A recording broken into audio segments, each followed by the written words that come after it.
j'espère que vous avez passé de bons moments depuis ma dernière vidéo. Et donc aujourd'hui, je voulais vous partager mes routines sportives que j'ai eues jusqu'à présent. Et donc vous partager un peu comment j'ai commencé et puis continuer à maintenir dans le temps mes activités sportives. Et donc dans cette vidéo, je partage simplement mon expérience, ce que j'ai en tiré. Et avant de commencer, il faut savoir que j'ai toujours été une flemmarde, que ce soit au collège, au lycée ou maintenant. Et cela ne m'a pas empêché quand même de m'y mettre au sport, de commencer et de pouvoir maintenir jusqu'à présent tous les cours de sport qu'on avait eu au collège ou au lycée. Ce genre de sport, je ne mentionne pas dans cette vidéo. Mes vrais débuts de sport ont commencé vers 2016 quand j'étais encore à Lyon et quand j'étais encore en école. Et donc en fait à ce moment-là, l'école proposait pas mal de cours collectifs. Il y avait un peu de tout et j'ai opté pour tester la Zumba. Donc un sport qui est un peu entre la danse et le fitness et ça avait l'air super sympa, du coup j'ai voulu tester. Et puis effectivement c'était plutôt fun comme sport, même si j'avais beaucoup de mal à suivre un peu la cadence puisque c'était plutôt rythmé et parfois c'était des mouvements qui s'enchaînaient assez rapidement les uns des autres. Puis en 2017, quand je suis venue continuer l'école à Paris, je me suis inscrite à une salle de sport puisque l'école avait un partenariat avec la salle de sport de Aqua Boulevard, je crois que ça s'appelait Forest Hill. Et du coup il y avait une promotion très intéressante et puis du coup c'est comme ça que je me suis inscrite pour 1 an. Et donc en fait à l'époque je ne connaissais vraiment rien de tout ce qui est sport, toutes les machines en salle de sport, etc.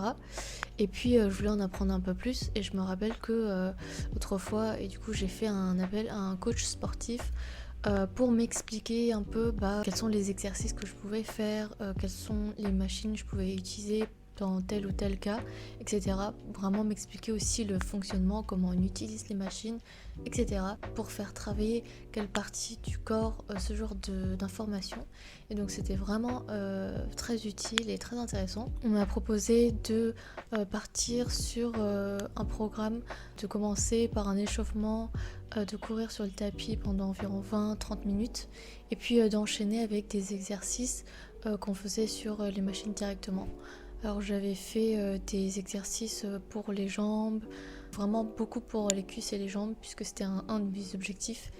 Et puis j'avais testé aussi certaines machines pour travailler un peu les bras. Et donc le programme que j'ai eu entremêlé un peu du cardio et puis aussi un peu d'exercice muscu, on va dire.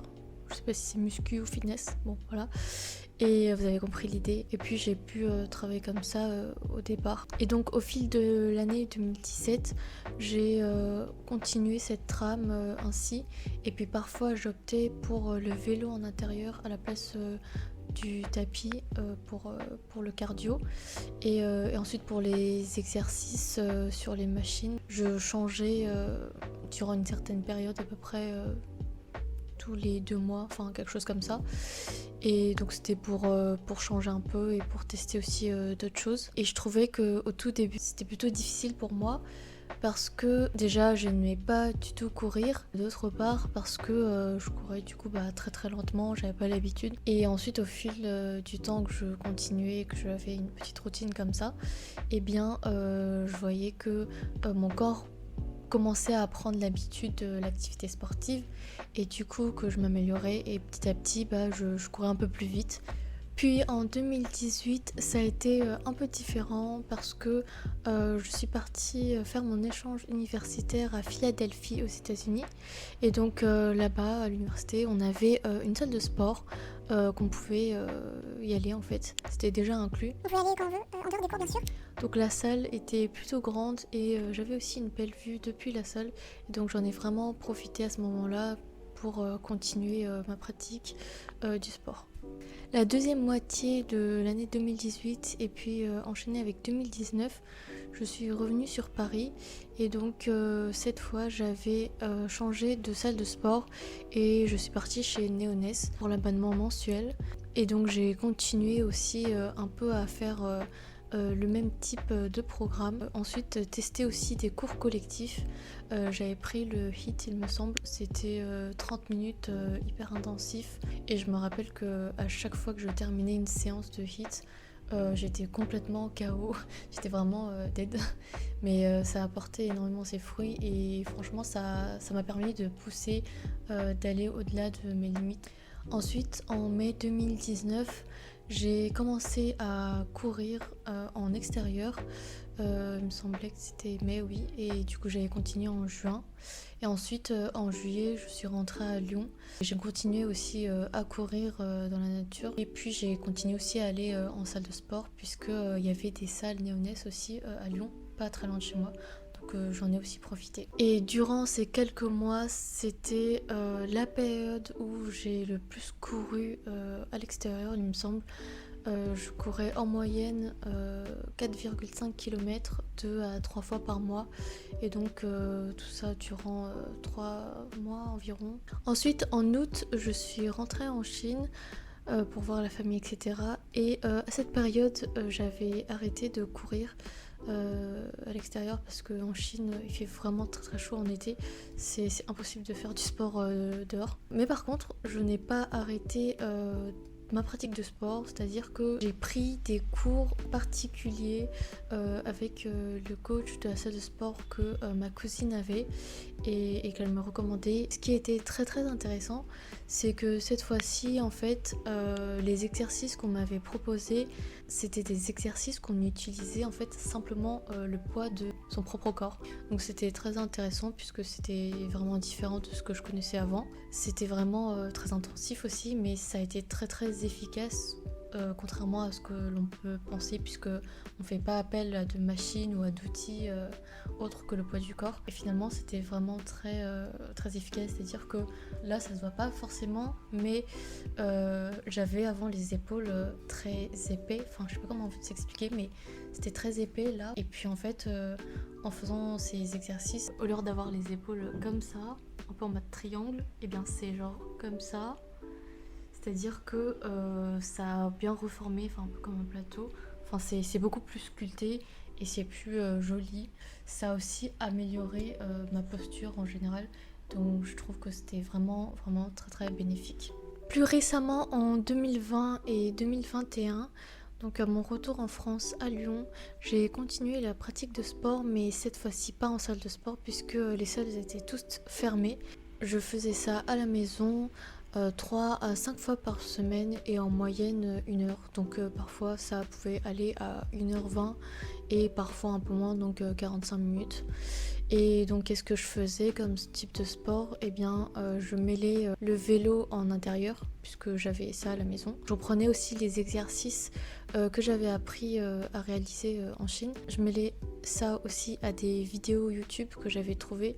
À l'époque, j'avais trouvé une chaîne YouTube qui s'appelle Coffee Lam. Elle mélange le fitness, le sport et un peu de yoga aussi. J'ai vu que ça a mieux tonifié mes jambes, que j'ai perdu un peu de graisse, on va dire, et que ça s'est un peu plus, pas forcément musclé, mais tonifié, et donc affiné les jambes, ce qui était aussi l'objectif que j'avais en tête. Et durant ces périodes où j'étais à Lyon, en parallèle de ces pratiques sportives, j'allais en famille faire aussi du sport, que ce soit du badminton, du vélo en extérieur. On allait donc au parc ou sur les berges du Rhône, tout simplement en nature. Pour le vélo, une fois, on avait même fait un très très long parcours en une journée qu'on a fait en aller-retour. On est parti jusqu'à Trévoux. C'était la première fois que j'avais fait autant de kilomètres en une journée à vélo. Et c'est vraiment un peu comme un achievement. Et en 2022, donc pour cette année, j'ai continué à faire des exercices en suivant les vidéos YouTube de Coffee Lam. J'ai refait aussi certaines vidéos que j'avais déjà réalisées avant. Et je trouve que en les refaisant, eh bien, c'est beaucoup plus facile pour moi. Ça me demande beaucoup moins d'efforts. Cette année, mon focus était de travailler en fait les bras. J'ai testé des vidéos de Coffee Lam, mais aussi d'autres youtubeurs que je vous montre là vite fait. J'ai fait des combinaisons, j'ai testé plusieurs vidéos et finalement en fait je trouve que c'est beaucoup plus difficile de travailler les bras que les jambes. Durant la deuxième moitié de l'année, quand je suis revenue sur Paris pour le travail, et bien le matin en fait, avant d'aller au travail, je faisais 10 à 15 minutes d'exercice pour les bras. Et je trouve que ouais, c'est pas assez, même si je faisais ça 3, 4 ou 5 fois par semaine. Et en parallèle de ça, en septembre cette année, j'ai repris la course à pied en extérieur. Donc j'ai fait ça en septembre, octobre, mais pas en novembre. J'avais repris depuis la dernière fois qui était en 2019, donc ça fait assez longtemps. Et de base en fait, je n'aime pas courir, mais je sais pas, soudainement j'avais envie de reprendre. Ça m'a fait aussi énormément de bien. Du coup j'ai fait une fois par mois et pour 5 km à chaque fois. Mais aussi je marche souvent pour aller au bureau et ça prend environ 25 à 30 minutes un aller. Et donc en fait l'aller-retour ça me fait une journée au moins 1 heure. Donc en fait ça remplace un peu ma séance de sport. Et donc le big learning de tout ça, c'est que le sport c'est comme la vie, c'est comme le développement personnel, c'est vraiment un voyage en continu. C'est un voyage permanent et je ne le fais pas juste pour 1 ou 2 ans, mais vraiment pour plusieurs années.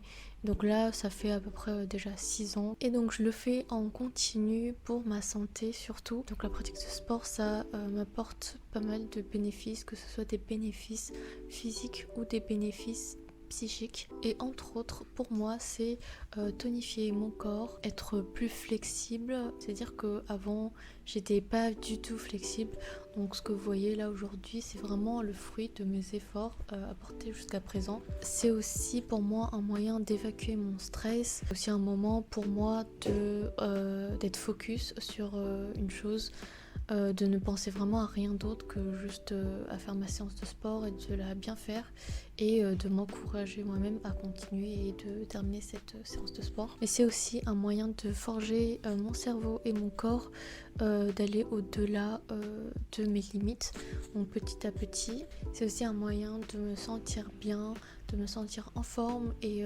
rechargée, voilà. Je le considère comme ça. Et la vraie raison derrière tout cela, la raison la plus forte dans tout ça, c'est de pouvoir maintenir mon poids actuel. Parce que en fait, avec mon squelette que j'ai, eh bien, le poids que j'ai actuellement, ça me convient parfaitement, je suis satisfaite. Pour tout simplement pouvoir manger de temps en temps dans des restaurants, de pouvoir manger des pâtisseries. Et donc tout ça sans trop me restreindre et tout en restant raisonnable bien sûr. Et en fait c'est cette raison-là, parce que j'adore vraiment le food, j'aime beaucoup aussi la pâtisserie. En fait bien manger pour moi c'est vraiment très très important. J'accorde beaucoup d'importance à mes repas, voilà. Bref, revenons sur le sujet de base. Et je n'ai pas pu vous montrer de vidéos de quand j'étais en salle de sport, etc. parce qu'en fait je ne pensais pas du tout à faire des vidéos, à me filmer pendant que je faisais du sport en salle, etc. Et je n'ai même pas de photos d'ailleurs. J'espère quand même que cette vidéo vous a plu et que cette vidéo vous a apporté un petit quelque chose, de vous motiver ou remotiver à vous mettre au sport ou à reprendre le sport. En tout cas, n'hésitez pas à liker cette vidéo et à me dire dans les commentaires également votre expérience que vous avez eue vis-à-vis du sport, où vous en êtes actuellement, etc. Ce sera vraiment un plaisir de pouvoir les lire. Et donc on se retrouve bientôt pour une prochaine vidéo de bilan 2022. Et en attendant, prenez soin de vous comme d'habitude et à la prochaine. Bye.